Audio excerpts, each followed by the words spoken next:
إن الله لا يريد منا الكمال، وإنما يريد منا السعي المستمر نحوه. دي طبعا حكمة صعب جدا تفهمها قبل ما تشرب قهوتك وتفوق، علشان الحكمة دي متعوب فيها جدا، باعتبارها الخلاصة العميقة لواحدة من أهم التجارب اللي حصلت لشخصية معروفة جدا ومؤثرة على أرض الواقع، وهي شخصية أحمد الشقيري. عارف كشف الحساب اللي بنطلعه من البنك اللي بنعرف منه تفاصيل دقيقة زي معاك كام، سحبت كام، ولسه فاضلك كام؟ هي دي بالظبط كانت تجربة الشقيري، بس المختلف إنه عمل كشف حساب لنفسه مش لرصيده في البنك. ببساطة هو قرر في عيد ميلاده ال40 إنه يفصل نفسه عن كل مظاهر البهرجة والاحتفال، وينطلق في رحلة فردية يقعد فيها على جزيرة منعزلة لمدة 40 يوم، يراجع فيها اللي فات من عمره ويبص على حياته ككل وعلى شخصيته اللي جايز تكون تاهت منه ما بين السوشيال ميديا والإعلانات والشغل والعيلة والجري المستمر ورا الطموح. وعشان كده هو قرر إن خلوته دي تكون بعيدة جدا عن كل الناس وعن التكنولوجيا وعن أي مصدر للتشتت. وعشان زي ما بيقول محمود درويش العزلة نصفاه،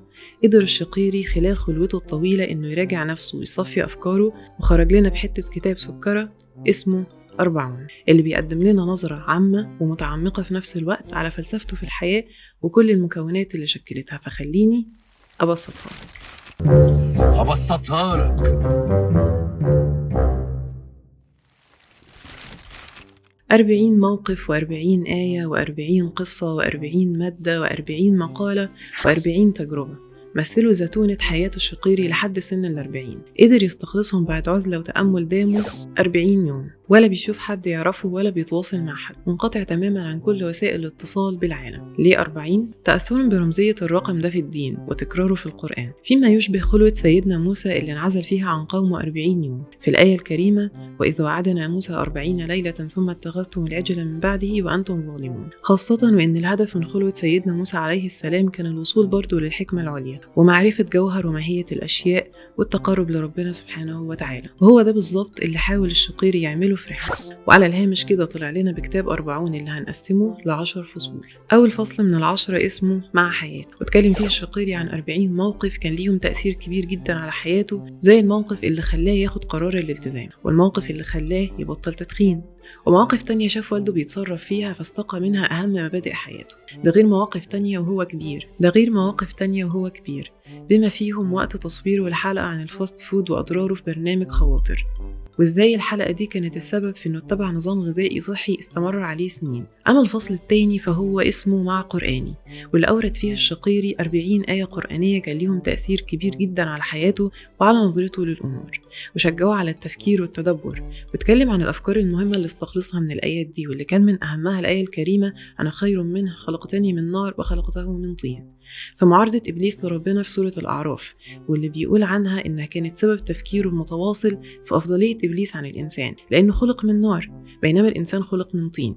فهو اتكلم عن آراء بعض الفلاسفة إن مفيش أفضلية لعنصر عن التاني، وده شيء منطقي، وهو ده نفس الشيء اللي بيرد على حجة إبليس، وبيوضح إن خطيئته ببساطة ما كانتش أي حاجة إلا الكبر. نيجي بقى للفصل الثالث واسمه مع نفسي، بيتكلم فيه من خلال 40 مقالة عن النفس الإنسانية في المطلق، وعن الصراعات الداخلية جواها، وعن صراعه هو المستمر مع الصراعات دي علشان يوصل للتوازن النفسي. ده غير إنه ناقش في الفصل ده تقسيم الدماغ ل3 أقسام، وحط لهم أسماء كده كأنهم شخصيات حقيقية. أول واحد اسمه شهوان، وده بيعبر عن الغريزة، والتاني اسمه عطفان أو سمى العاشق يعني، وده اللي بيعبر عن تلبية الاحتياجات العاطفية والشعورية. تالت واحد اسمه عقلان، واللي بيشير بيه للعقل، ووضح إن تحقيق السلام الداخلي بيعتمد ببساطة على خلق توازن وهارموني ما بين الأجزاء ال3 دول.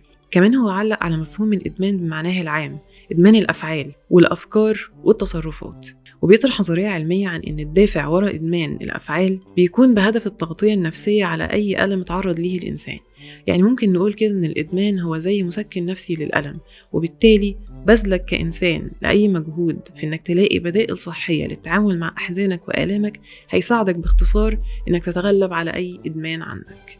ورابع فصل ده زي ما تقول كنوز، اسمه مع تحسيناتي، وهو بيتكلم فيه عن أهمية مبدأ التحسين المستمر لذاتك، وبيركز على استعراض 40 مادة أو 40 عنصر عشوائي تماما ساعده هو نفسه على تحسين ذاته، سواء كان أفكار أو عادات أو كتب أو قنوات يوتيوب زي أبسطها لك مثلا. لكن في رأيي أكتر العناصر الملهمة اللي اتكلم عنها كانوا مبدئين. الأول هو كوت كده أدرجها بيقول فيها: You are the average of the 5 people you spend your most time with. يعني أنت نتاج ال5 أشخاص اللي بتقضي معظم وقتك معاهم. المبدأ ده بيقول إنك لو بتقضي معظم وقتك مع ناس إيجابيين متفائلين عقلانيين فأنت هتكون متوسط يجمع كل الصفات دي، والعكس صحيح، يعني لو هم ناس نص كم هتبقى زيهم، ومن جور السعيد يسعد. تاني مبدأ هو مبدأ ال5 دقايق، واللي بيقولك من خلالها الشقيري على طريقة عظيمة كده تخدع بيها عقلك، لأننا غالبا بنحس بكسل لما نعمل حاجة مهمة أو كبيرة، أو حتى نجرب حاجات خايفين منها.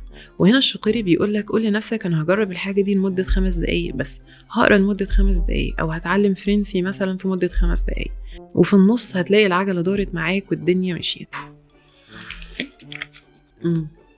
حلو ده. وبما اننا بنتكلم عن التحسينات فهننتقل للفصل الخامس اللي الشقيري سماه مع قصصي، وبيحكي فيه عن أهمية القصص في حياة البشر، بداية من قصص القرآن لحد القصص البسيطة اللي بنصادفها يوميا. وختم كلامه في الفصل ده بذكر 40 قصة مختلفة يقدر الإنسان يستخلص منها دروس مهمة جدا بمنتهى البساطة. ولا اللي بتفكر فيه مش هيحصل، مش هقولك 40 قصة دول في الحلقة دي ولا في أي حلقة تانية. مونوتونس قوي، هادي، عارف، أول الصبح كده. وهنا بقى نيجي للفصل السادس واللي بيعتبر أعمق وأهم محاور الكتاب ده. ليه؟ لأنه بيتكلم عن علاقة الشقيري كإنسان بربنا سبحانه وتعالى، واللي بيشرح بسلاسة رؤيته للإله الخالق. وهو اتكلم عن مجموعة من الخطوات اللي اعتمد عليها في تجربته الشخصية علشان يوصل ويقرب لربنا أكتر. أما الفصل السابع فبيتكلم عن حاجة من ريحة المكان ده، فكر كده بالظبط، الكتب. في الفصل ده استعرض الشقيري مجموعة من أهم الكتب اللي أثرت فيه تأثير عميق. والفصل الثامن عن الحكم اللي استخلصها من تجارب الآخرين عملا بمبدأ الشقي بنفسه. يعني إيه؟ يعني اللي بيجرب كل حاجة في نفسه بنفسه بيبقى أشقى الناس، باعتبار إنك تقدر توفر وقت كبير قوي على نفسك وتسرع عملية تطورك في الحياة لما تعمل زي ما أمي بتقول طول حياتها، يعني تبدأ من حيث انتهى الآخرون.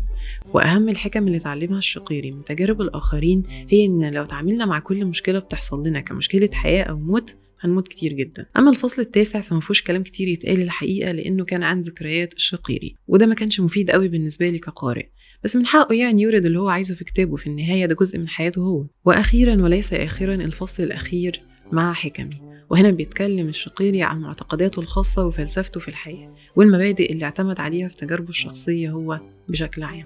وأنا كمان بإذن الله هعمل لكم كتاب أتكلم فيه عن تجاربي الشخصية قريب، لما ألاقي الناس عاملة لايك وشير اللي أبسطها لك وبتسبسكرايب في القناة، وإلا هضطر أعمل خلوة 40 أسبوع أحضر لكم فيها كتب أكتر وأدوشكم في كل الأوساط. وما تنسوش تكتبوا لي في الكومنتات إيه أكتر حلقات بتحبوها من برنامج خواطر. وكالعادة كنت معكم آية عماد في برنامج أبسطها لك، والسلام عليكم ورحمة الله وبركاته. أبسطها لك.